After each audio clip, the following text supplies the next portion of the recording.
Derek, one of my fondest memories of you is actually of a few years ago when an underclassman, maybe 7th grade, I think, little girl, you had offended. And I love the way that you made it right. You were sincere and you made her feel better. And I love that you can apologize when you've done something wrong.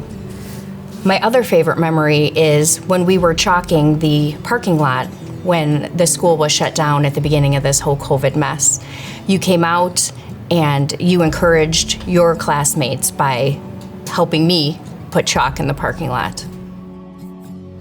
A neat story about Derek is I knew his parents about 20 years before I saw him walking through the hallways here at Grace when he was checking out the school.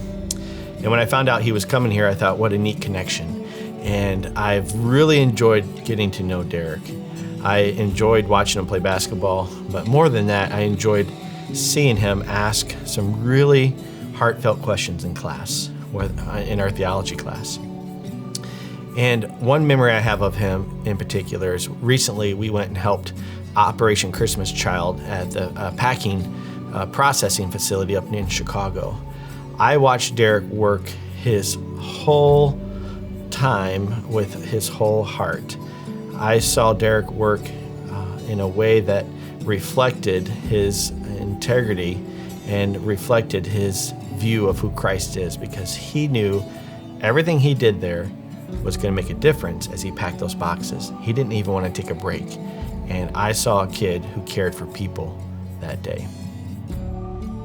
Derek, from the moment that you stepped onto our campus, you have made a visible impact.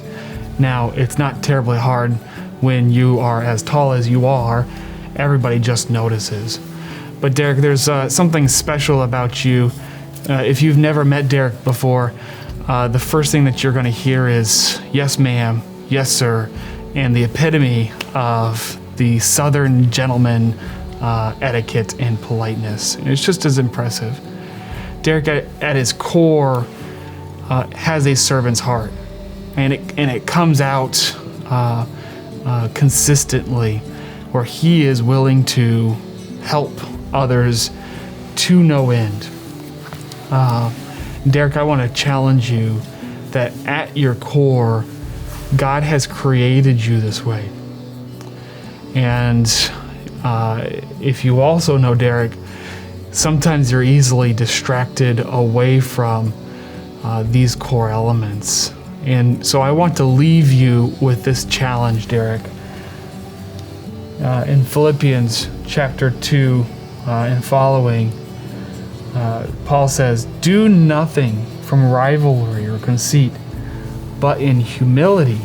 Derek, I think that's the key word here. In humility, count others more significant than yourselves. Let each of you look not only to his own interest, but also to the interests of others. Have this mind among yourselves, which is yours in Christ Jesus. Derek, at your core, cling to this servant attitude, this servant leadership. And ultimately, that stems from having a relationship with Jesus Christ.